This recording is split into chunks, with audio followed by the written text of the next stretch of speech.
We're going to start today's episode with a little science experiment. Now you need a few things for this. First, you need a friend you can trust.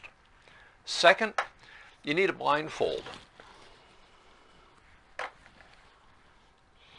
Third, you need something to plug up your nose. This ought to work. Oh yeah, that'll be great. Next, your friend puts things in your mouth and you try to decide what they are.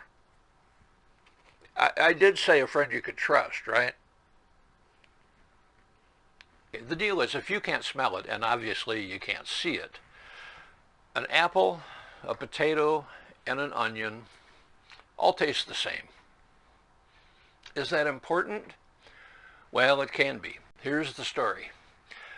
There are compounds called aldehydes. Aldehydes contain a carbon double bonded to oxygen and also bonded to hydrogen, and it creates an R factor. And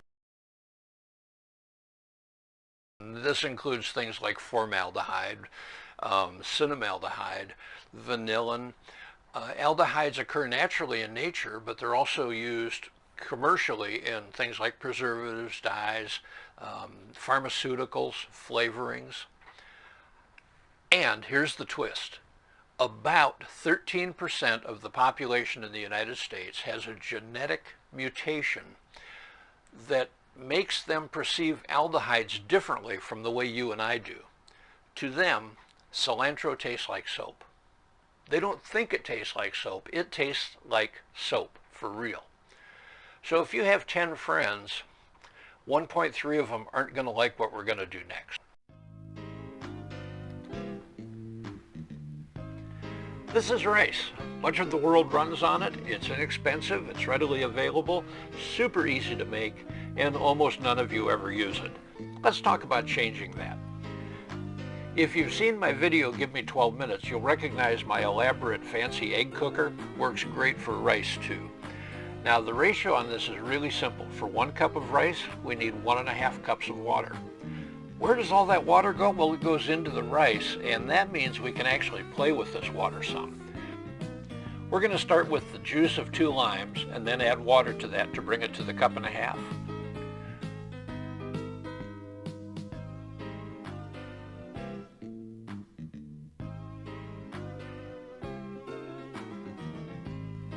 We'll put the water in our fancy rice cooker, bring it to a boil.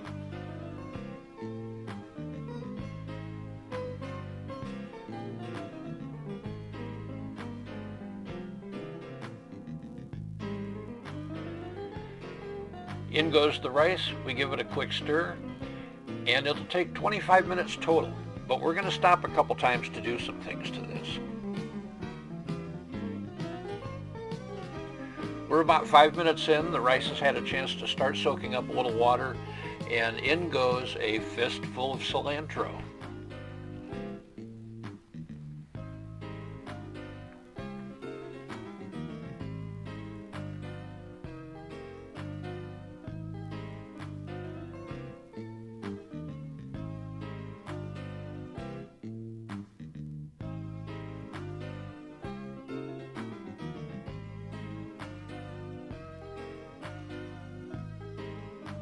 We'll let the cilantro play with the rice for about 10 minutes, and then we'll add in some frozen peas. Frozen peas just work so well with rice, and putting them in towards the end, they're still nice and crisp.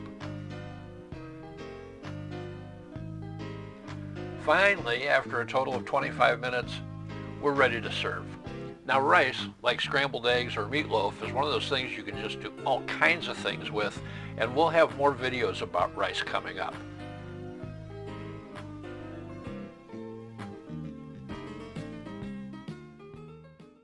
Well, maybe you learned something, hopefully you had fun, and at least you lived through it. Things could have been worse. Bob and I really appreciate you taking the time to watch our little videos. We've got lots of ideas about things that'll come up. We're going to have all kinds of new videos in the future, and we'd love to have you as a subscriber. You know, the like button down here somewhere and the subscribe button. We'd love to have you as part of our family. Thanks so much for sticking with us.